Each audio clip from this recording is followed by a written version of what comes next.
Hola, me llamo Laura y soy del estado de Guerrero.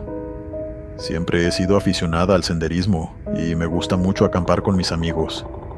Mientras otros beben o salen de fiesta, mis amigos y yo preferimos pasar el rato en campings, preparando comida a la leña y explorando lugares remotos de nuestro país. Es una de mis actividades favoritas, sin lugar a dudas, aunque viajar sola sí es algo que me causa un poco más de rechazo, ya que nunca sabes qué puede pasar. No es lo mismo doblarse un tobillo estando rodeada de gente, que doblárselo estando sola, a 6 horas de camino del puesto de guardabosques más cercano. Sin embargo, esta historia no va sobre esguinces en el tobillo, sino de una ayuda que surgió del lugar menos esperado. Como ya mencioné, no me gusta viajar sola, pero en julio del 2023 quería ir a un lugar de nuestro estado conocido como el Cerro Teotepec. Había visto fotos hermosas de ese lugar, y poder llegar al lugar más alto de todo el estado de Guerrero de verdad me llenaba de ilusión. Pero ninguno de mis compañeros de viaje se animó. Ya fuese por dinero o por tiempo, todos me rechazaron. Intenté no una ni dos, sino 5 veces emprender ese viaje, pero siempre surgía un problema.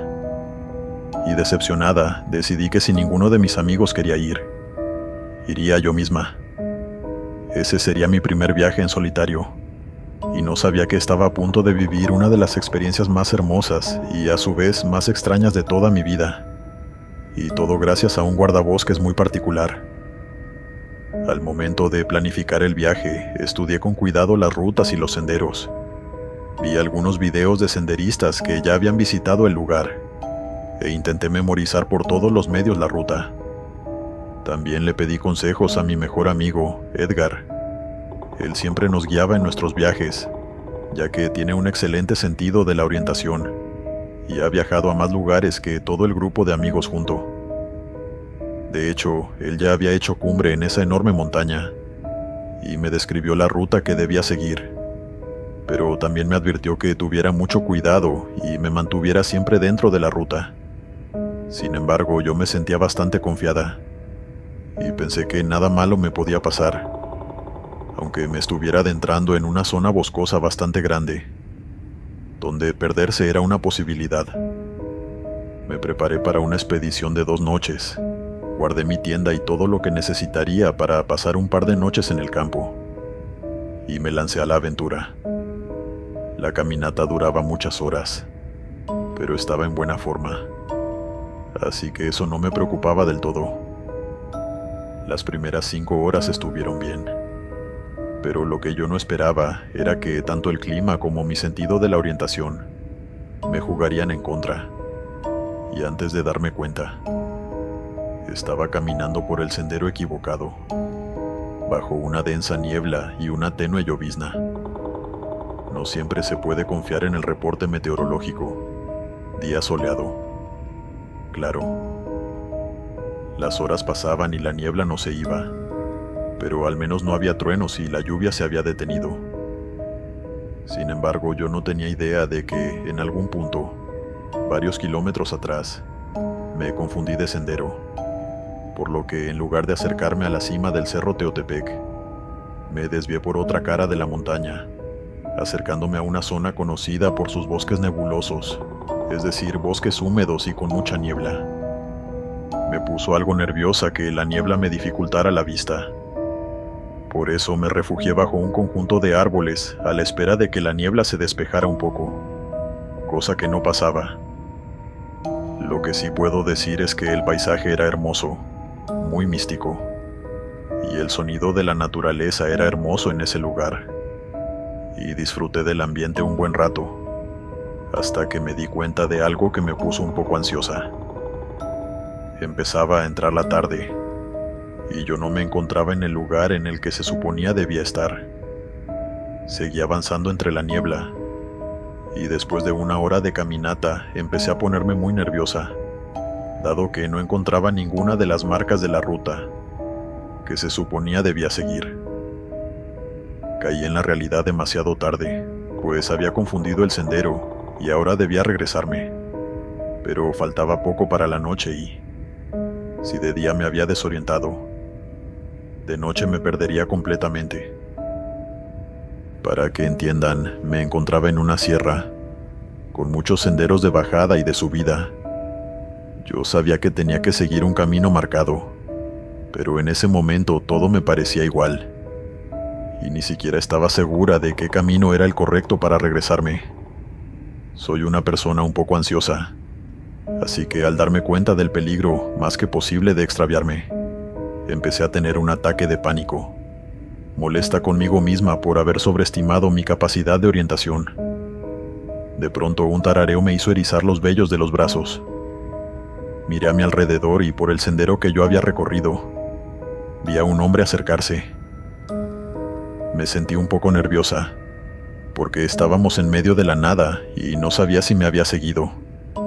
Pero pronto me di cuenta de que tenía el uniforme de los guardabosques, y suspiré aliviada. Mientras se aproximaba, pude distinguirlo bien. Tenía una sonrisa grande, el cabello lleno de canas y usaba lentes.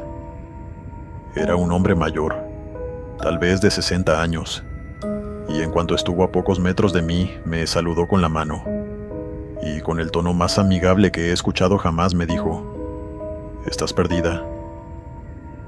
Tal vez vio las lágrimas en mis ojos, o lo desencajado de mi rostro, pero debió ser muy evidente mi malestar. Asentí y él me preguntó a dónde me dirigía. Le expliqué que mi objetivo era llegar a la cima del cerro Teotepec. Al escuchar esto, se rió un poco y me dijo que me había confundido de sendero. Estaba muy lejos de donde debía estar, pero que no me preocupara, ya que todo saldría bien. Me explicó que cerca había un lugar donde podía acampar, cercano a un hermoso arroyo, y que lo siguiera. Sin dudarlo, lo hice. El instinto me dijo que era de fiar. Ese guardabosques me transmitía una paz difícil de explicar, y eso fue suficiente para mí. Caminamos por media hora, y aunque le hice algunas preguntas, él no las respondía realmente. Solo me daba una respuesta chistosa, dándole la vuelta a la conversación para que yo contestara. Eso, por alguna razón que no puedo explicar, no me parecía nada sospechoso. Al fin llegamos a un claro cerca de un arroyo, con una pequeña caída de agua más adelante. Monté mi campamento, mientras él se iba a caminar un rato por la zona. Encendí una pequeña hoguera y me senté frente a ella, orgullosa de haber podido hacer fuego en un lugar tan húmedo. Al rato, este hombre, que ni siquiera me había dicho su nombre a esas alturas, volvió y se sentó al otro lado del fuego. Me indicó con lujo de detalles qué debía hacer por la mañana, y se despidió de mí con mucha amabilidad, asegurándome con una convicción increíble que todo saldría bien. Yo quise detenerlo, y lo invité a quedarse a comer, o que al menos pasara la noche. Pero él se limitó a sonreír y me dijo que estaría bien, antes de sumergirse en la oscuridad del bosque. Pocos minutos después, la niebla envolvió mi campamento, y un frío caló en mis huesos. Me acerqué al fuego, y mientras pasaba el tiempo, fui comprendiendo lo raro que había sido aquel encuentro. Sin embargo, la sensación de seguridad que me transmitió ese guardabosques no desapareció, y dormí como una piedra esa noche. A la mañana siguiente me hice un café. Levanté mi campamento y recordé a la perfección sus instrucciones. Tardé un poco, pero pude volver al sendero original y seguí subiendo hacia la cima del cerro Teotepec. Al cabo de un tiempo hice cumbre, y disfruté de la impresionante vista que me regalaba aquel mágico lugar. Fue uno de los momentos más especiales de mi vida, y aunque estaba agotada y me dolían los pies, también me sobrepasó un enorme sentimiento de plenitud. Y a todas estas, recordé al guardia. Sin él no hubiese podido lograrlo. De hecho, sin él me hubiera perdido en el bosque. Tenía que agradecérselo, y prometí que cuando volviera a pasar por la caseta de los guardabosques, donde había comenzado mi viaje, lo buscaría. Regresé por el sendero tranquilamente, con muchas ganas de llegar a mi casa, ignorando que, hasta ese momento, un sentimiento raro me había acompañado. Es difícil de explicar, pero hasta que iba de vuelta no le di importancia al hecho de sentirme acompañada, y solo me percaté cuando en el punto del sendero donde me desvié, y rodeada por una tenue niebla, miré a mi izquierda, y vi al guardabosques devolviéndome la mirada. En ese momento me sentí un poco triste, sin saber bien por qué, y levanté mi mano para despedirme. Él me devolvió el gesto, y le grité que muchas gracias por la ayuda, antes de que la niebla lo cubriera. Me fui caminando, pensando en mis asuntos, como si aquel encuentro tan extraño fuera lo más casual de este mundo. Y solo cuando salí de la montaña y me encontré con otro guardabosques, fue que desperté de esta especie de trance en el que me encontraba. Fue como si un maremoto de emociones confusas de pronto me envolviera. ¿Qué acababa de pasar? Le pregunté de inmediato por ese hombre. Se lo describí con lujo de detalles, y como la comunidad ya se estará imaginando, ese guardabosques no tenía ni idea de quién podía ser esa persona. Le conté mi vivencia, y ese hombre, más joven que el que me había ayudado, solo respondió con una sonrisa, antes de decirme algo que me sorprendió bastante. Tal vez fue el viejo Juan. A continuación comenzó a contarme una vieja leyenda. Juan era un nombre común, pero podría ser Pedro, Felipe, Antonio. La realidad es que nadie sabía su nombre, pero en varias ocasiones habían escuchado los testimonios de varios visitantes que luego de perderse o confundirse de sendero, se encontraban con el viejo Juan, un guardabosques mayor que no respondía a preguntas y que de manera gentil ayudaba a los senderistas perdidos. Nadie sabe quién es, pero siempre describen lo mismo: una profunda sensación de relajación y confianza. Fue impresionante para mí descubrir que no era la única, pero me fui convencida de que algo sobrenatural evitó que me perdiera en mi viaje al Cerro Teotepec. Desde entonces evito viajar sola, ya que definitivamente no soy la mejor persona para orientarse en medio de la nada. Pero ese viaje en solitario fue increíble y lo disfruté muchísimo. Solo espero que el viejo Juan siga ayudando a gente perdida durante muchos años más. Suscribirte y darle like ayuda mucho a este canal. ¿Te ha gustado y estás disfrutando lo que escuchas en este sector? Te agradeceré que presiones el botón de suscribirse. Buenas noches, sector del terror. Mi nombre es Víctor, y hoy quiero contarles algo que me sucedió en mi primer viaje de acampada, hace más de 20 años.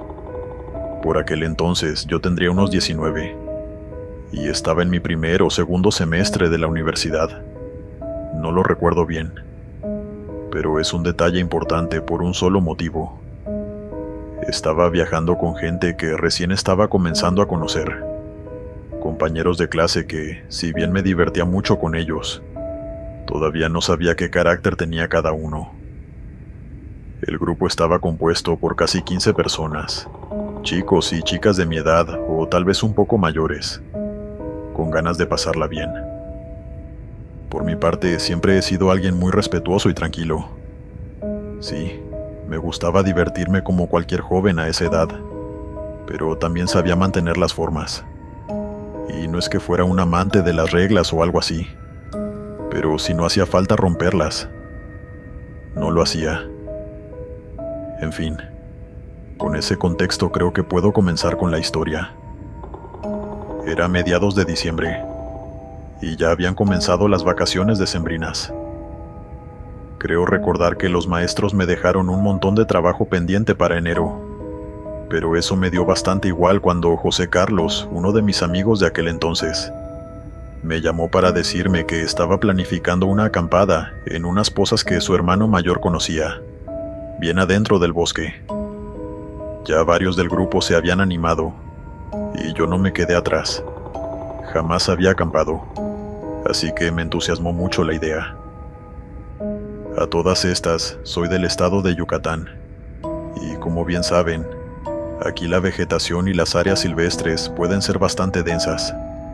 Acordamos ir un viernes y regresar el domingo por la mañana, así que nos dirigimos a un parque nacional que quedaba cerca de la ciudad, a 1 hora de camino en auto, guiados por José Carlos, que recibió instrucciones muy precisas de su hermano para llegar a Las Pozas. Sin embargo, apenas llegar a la entrada del sendero, unos guardabosques nos recibieron, y al ver que éramos tantos, noté que sintieron algo de desconfianza. Nos preguntaron a dónde íbamos, cuánto tiempo nos quedaríamos, preguntas de rutina. Pero también insistieron 2 o 3 veces en que no se debían ingerir bebidas alcohólicas en el lugar, y que tuviéramos mucho cuidado si acaso pretendíamos encender un fuego o algo así. Yo, en ese momento, me sentía bastante tranquilo, sin saber que 2 amigos de José Carlos, Enrique y Julio, traían botellas en la mochila y algo de hierba. Después de un rato charlando y de que anotaran nuestros nombres y números de emergencia, por si debían llamar a algún familiar, comenzamos nuestra excursión. Íbamos caminando por un sendero estrecho de tierra, rodeado de vegetación por un lado y por el otro. Era un bosque más que una selva, pero igual era bastante denso.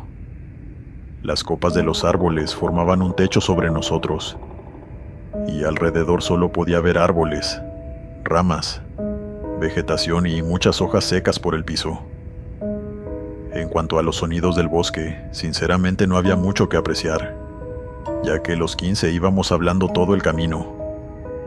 De a ratos nos deteníamos a descansar, ya que algunos no estaban en buena forma, y paramos a comer algo a eso de las 12 o la 1. Pero luego de unas 5 horas llegamos al lugar que teníamos planeado.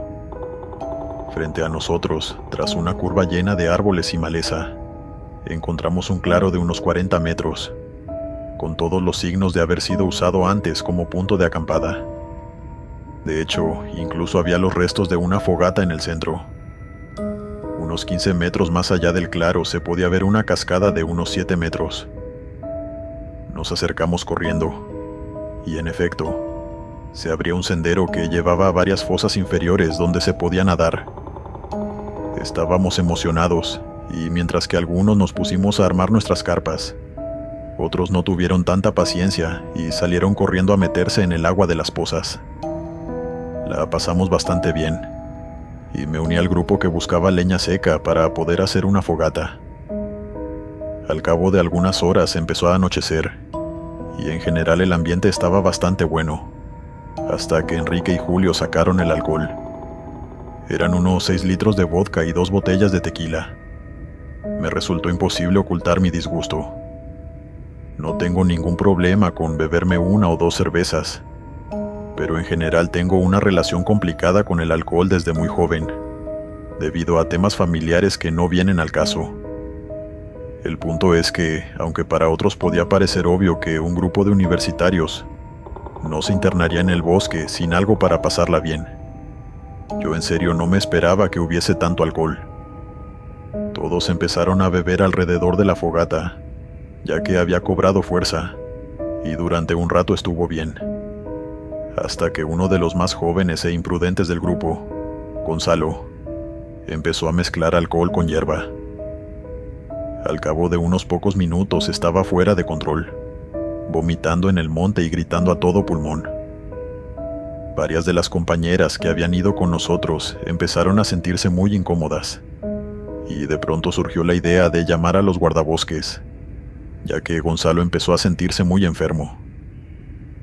Yo también me sentía mal en esa situación, pero les dije que no podíamos irnos porque nos íbamos a perder en la oscuridad, y que mejor se quedaran dentro de sus tiendas.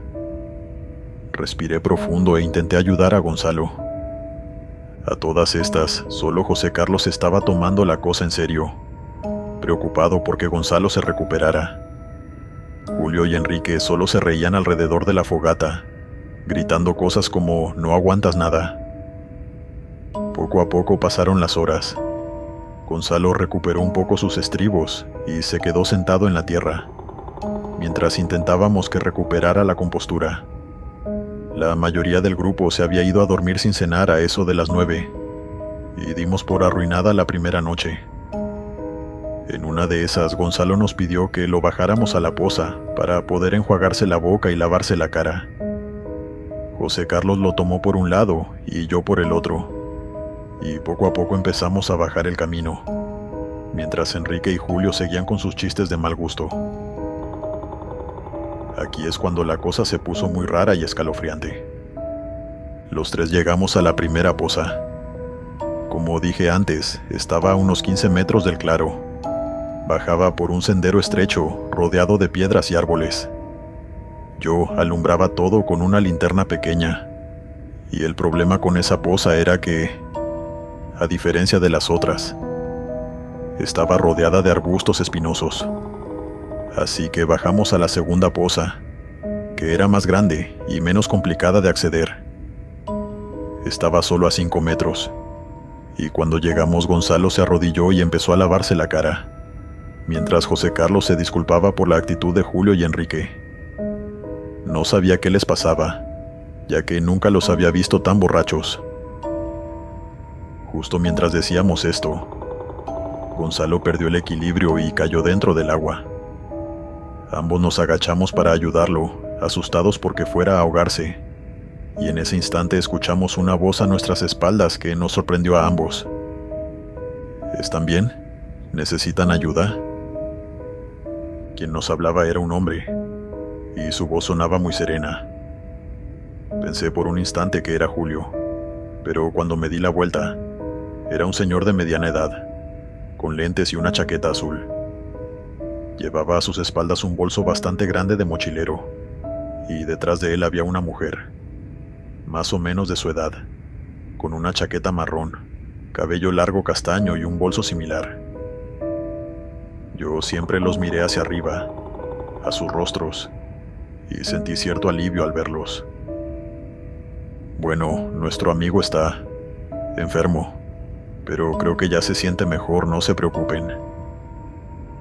Al escucharme decir eso, ambos se miraron con complicidad, aguantando las ganas de reír, y esta vez ella me preguntó cuántas se había bebido mi amigo, y si lo había ligado con algo. Era obvio que no valía la pena mentir, así que les dije que no estaba seguro, pero que había combinado alcohol con hierba, y que a eso se debía su malestar. Ambos se rieron, y me aseguraron que estaría bien. Solo tenía que quedarse tranquilo, comer algo dulce y relajarse hasta que se le pasara.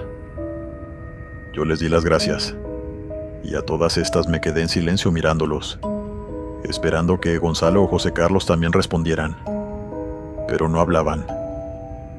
Me volteé a mirarlos, y ahí estaban los dos, pálidos. Me disculpé por la mala educación de ambos, pero cuando me di la vuelta, las dos personas ya estaban caminando hacia arriba, donde estaba nuestro campamento. Pensé que tal vez iban a acampar donde nosotros, y me quedé en el piso. Cuando los vi alejarse, les pregunté a José Carlos y a Gonzalo por qué fueron tan maleducados, pero de inmediato José Carlos me miró con asombro, y me preguntó con un susurro algo que me dejó confundido el resto de la noche.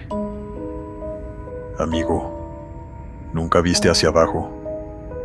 Víctor, dime la verdad. ¿Viste sus piernas? Mi sospecha inmediata ante esa pregunta fue que era una broma, y le contesté que sí, que claro que las había visto, pero en realidad no. Siempre los estuve viendo a la cara. Él repitió la pregunta, y Gonzalo empezó a temblar como un loco, al borde del llanto. Víctor, ¿es en serio? ¿Viste sus piernas? Esta vez contesté seriamente que no, y José Carlos me dijo con la voz quebrada que no tenían. De nuevo pensé que estaba intentando gastarme una broma, pero yo no veía la diversión por ninguna parte. Estaba aterrado y Gonzalo se encontraba en estado de shock. El pobre ya no sabía si estaba alucinando o si lo que vio era real. En esa situación me mantuve escéptico, y los dejé a los dos ahí para comprobar si esas personas eran reales. Subí corriendo al campamento y ahí estaban aún Enrique y Julio alrededor de la fogata. Respiré profundo y les pregunté si vieron pasar a la pareja que venía de las pozas. Ambos estaban bastante borrachos, pero por un instante se pusieron serios y me preguntaron de qué estaba hablando. Justo en ese momento, dos amigas, Alana y Lady, volvían del baño.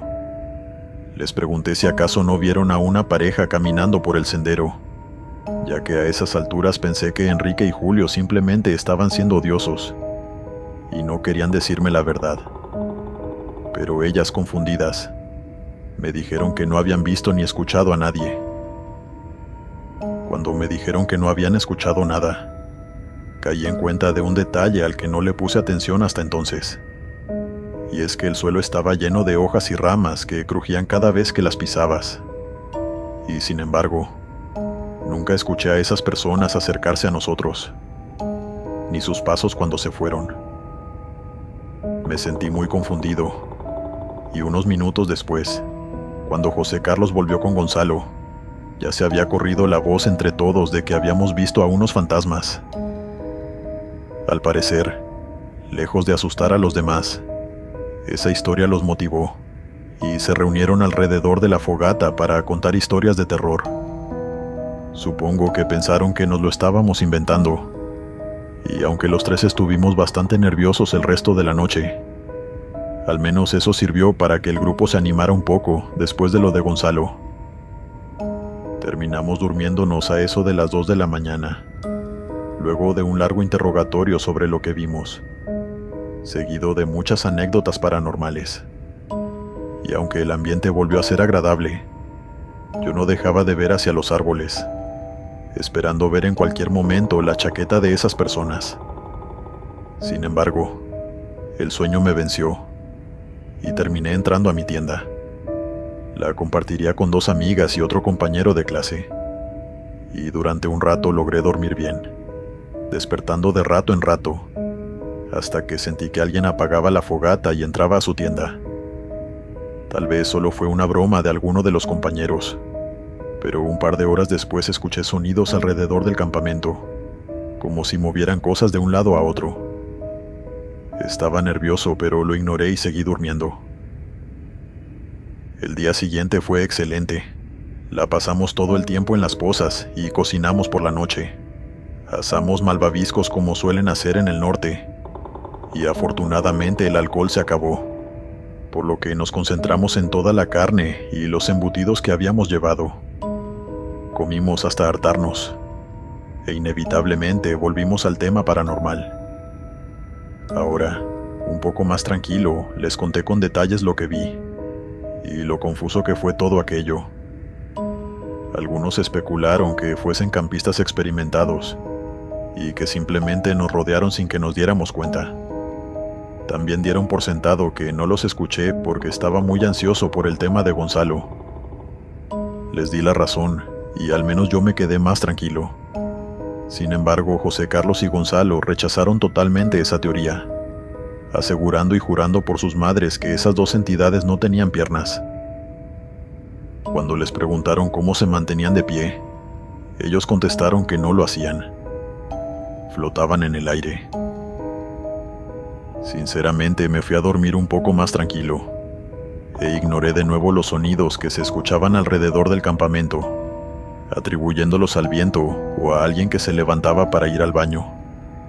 Sin embargo, a la mañana siguiente, a eso de las 6 me dieron ganas de orinar, y descubrí de primera mano que aquello que José Carlos y Gonzalo vieron no era ninguna broma ni alguna confusión. Salí de mi tienda de campaña con paso firme y aún medio dormido. Hacía bastante frío y una ligera niebla cubría el campamento. Me adentré un poco en la vegetación. Justo cuando terminé, un escalofrío me recorrió la espalda. Pensé que era por el frío, pero en realidad era algo diferente. Me di la vuelta, y entre los árboles a unos 30 metros los vi, devolviéndome la mirada. No me asusté de inmediato. De hecho, me sentí algo avergonzado porque estaban viéndome mientras hacía mis necesidades. Pero luego se me erizaron los vellos de la nuca. ¿Qué hacían ahí parados?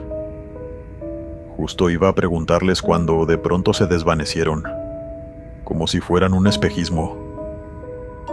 No grité, pero sí me eché a correr desesperado y me metí en mi tienda de campaña, temblando como un loco. Tantos eran mis temblores que desperté sin querer a mi amiga. Me preguntó qué me pasaba, pero yo fingí que nada, y me di la vuelta, cerrando los ojos con fuerza, y esperando que fuera hora de largarnos de ese lugar. No le dije a nadie lo que vi por la mañana porque no quería retomar el tema. Solo quería irme del bosque y volver a mi casa. Nunca tuve una respuesta de quiénes eran esas personas. O más bien, ¿qué eran? Sin duda, hay muchas cosas que se ocultan en lo profundo del bosque. Cosas que no podemos entender. Continuamos. Hola Glenn, mi nombre es Jordi y soy del norte de Cataluña, España. Tengo 39 años y toda mi vida he trabajado como guardabosques en varios parques nacionales de los Pirineos. Los Pirineos son toda esta región montañosa que divide Francia de España y donde se encuentra un pequeño país llamado Andorra. Es una región grande, con mucha belleza natural y también, como verán pronto, llena de misterios y cosas extrañas, pero ninguna tanto como la que vi yo un 30 de junio. En aquel entonces trabajaba en un parque nacional conocido como Ordesa y Monte Perdido. Es una región enorme y hermosa, llena de campos, montañas con cumbres nevadas, bosques, cañones, ríos, lagos y muchas rutas para senderistas, zonas de camping y espacio libre para personas que deseen hacer bivacs. Además, hay una fauna muy diversa, con jabalíes, ciervos, búhos, serpientes y una monumental variedad de aves e insectos. Y al punto donde quería llegar también hay osos pardos. Entiendo que en su momento se hiciera popular la idea de que no hay osos en España, ya que en serio no había, pero ahora sí. Al menos unos 80 en libertad la última vez que supe, y la población probablemente seguirá creciendo. Y sin embargo, estoy totalmente seguro de que lo que vi y escuché hace 10 años no era un oso. Sucede que por allá del 2015 estaba trabajando en el Parque Nacional Ordesa. Mi trabajo consiste en cuidar las áreas comunes, patrullar zonas del parque y, en pleno verano, evitar por cualquier medio un incendio forestal. Sucede que en la temporada de verano los incendios se originan muy fácilmente y se salen de control casi de inmediato. Además, pese a que hacer fogatas es ilegal en España, muchos campistas ignoran esta regla, poniéndose en riesgo a ellos mismos y a la fauna local. Esto sin mencionar a los desconsiderados que abandonan basura inflamable o trozos de vidrio que, bajo el intenso sol de verano, pueden concentrar el calor en un punto de grama seca, originando un incendio sin que nadie se entere hasta que es demasiado tarde. Por eso me tomo mi trabajo tan en serio y suelo recorrer los caminos con tanta atención. El 14 de junio estaba caminando por un sendero que se abría camino por un bosque sinuoso, lleno de vida silvestre. Calculo que eran las 6 de la tarde. Todavía quedaba 1 hora y media de luz solar. No había visto muchos senderistas y en general había sido un turno bastante tranquilo, hasta que de pronto escuché un clamor a la distancia, viniendo del camino que yo ya había recorrido. Se me aceleró el corazón, porque no sabía a qué podía deberse, pero sin duda era gente gritando. Agucé mi oído en un intento por identificar la razón de sus gritos, y si estaban moviéndose. No tardé mucho en darme cuenta de que eran gritos de pánico y que venían en mi dirección. Al cabo de unos minutos, 2 parejas jóvenes, notablemente afectadas, llegaron chillando al lugar donde estaba de pie. Si cierro los ojos aún puedo verlos. No eran mayores de 20 años, cabellos castaños y rubios, y unas miradas de terror que rápidamente lograron transmitirme el miedo que sentían.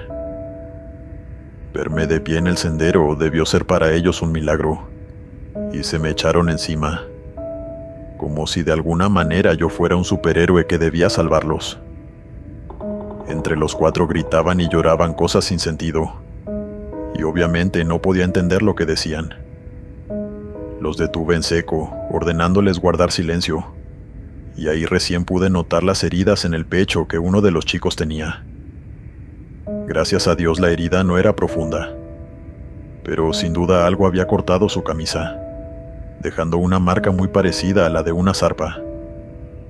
Por eso, cuando la que mejor mantenía la compostura, una chica a la que llamaré Nira, me dijo que habían sido atacados por un monstruo, asumí de inmediato que tuvieron un encuentro desafortunado y, a la vez, muy afortunado, con un oso. Cuando digo desafortunado, obviamente me refiero a que nadie quiere encontrarse con un oso en el bosque. Es fácilmente uno de los peores escenarios que puedes vivir, debido a la fuerza brutal que tienen esos animales y la facilidad con la que pueden terminar con tu vida si se lo proponen. Y al mismo tiempo, fue un encuentro afortunado, ya que estaban ahí, frente a mí, en una pieza, a pesar de haberse topado con un oso. Les dije que los acompañaría al puesto del guardabosques, pero que antes debían decirme el sitio exacto donde vieron al monstruo y qué estaban haciendo cuando apareció.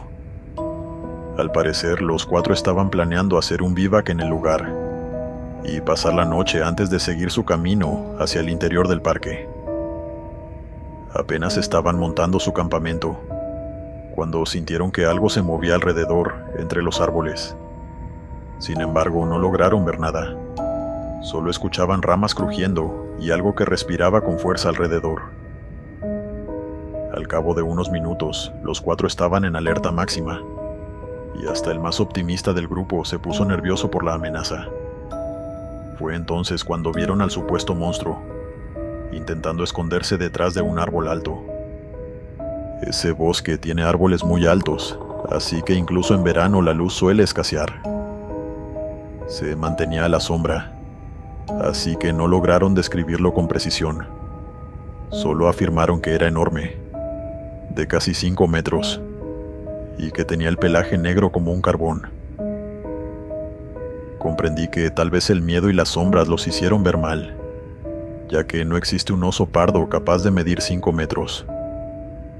Pero cuando me describieron el rostro de esa cosa, como plano, con una gran boca llena de dientes y de ojos amarillos brillantes, incluso yo sentí un escalofrío que me recorrió la espalda al entender que no podían estar hablando de un oso convencional.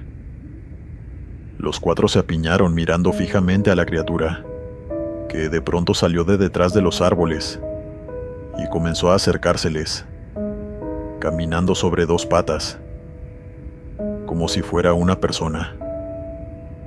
Fue entonces cuando el chico de la herida se envalentonó y avanzó para enfrentarlo mientras gritaba. Ese fue el momento del zarpazo, y cuando entraron en pánico, salieron corriendo de allí, y durante varios minutos corrieron como locos, pues podían escucharlo detrás de ellos. Eso, al menos, hasta encontrarme en el sendero. Yo no sabía hasta qué punto aquella historia era real, pero sin duda uno de ellos estaba herido. Tomé nota de dónde estaba el campamento, y los acompañé durante 1 hora y media hasta el puesto de guardia más cercano. A la mañana siguiente, mi compañero David y yo volvimos al lugar y encontramos el campamento de los chicos. Estaba a unos 30 minutos del sendero principal, subiendo una pequeña loma colmada de árboles altos. Recogimos todo lo que habían dejado atrás, y aunque buscamos por toda la zona señales de un oso, no vimos nada. David desestimó que los chicos hubiesen visto algo en realidad, y aunque la herida era grande, asumimos que había sido causada por otra persona. Pero la idea de un oso atacándolos parecía cada vez más remota. Pasaron 2 semanas sin mayores novedades sobre el caso de los chicos y el oso gigante. Yo continué con mi rutina y volví a patrullar aquel sendero. Eran las 7 de la tarde. Aún había suficiente luz, pero se notaba que la oscuridad estaba por envolverme completamente, y los árboles altos hacían mucha sombra. Estaba haciendo calor y de pronto, un escalofrío me recorrió la espalda y me hizo detenerme en seco. Antes de darme cuenta, tenía las manos temblorosas. Miré a mi izquierda y entendí por qué mi cuerpo reaccionó así. Entre los árboles y la vegetación, oculto tras un árbol a unos 20 metros de mí, vi una criatura extraña. 3 metros de alto, pelaje negro, y un hocico chato y lleno de dientes que definitivamente no se parecía al de un oso. Yo intenté hacerme pequeño, ya que lo peor que puedes hacer con un oso pardo es enfrentarte con él. No ganarás. Sin embargo, no llegué a agacharme del todo cuando de pronto lo escuché. Lo escuché reírse. Fue una risa profunda, una carcajada lenta y gutural. Esa cosa no era un animal, y tan rápido como pude comencé a correr por el sendero. La adrenalina fluyó por todo mi cuerpo al punto de que saltaba entre piedras, como si mi cuerpo flotara. Y aunque estaba corriendo más rápido de lo que jamás lo hice, aún podía sentirlo detrás de mí, acechándome. Pero al cabo de unos minutos, su presencia desapareció. Le comenté lo vivido a David, y él, aunque sí llegó a sentir algo extraño en ese sector del bosque, no vio ni escuchó nada en particular. Al cabo de unos días, cuando volvimos a pasar por el sitio, no vimos nada más, y durante todos los años que trabajé en ese parque, no volví a tener un encuentro similar.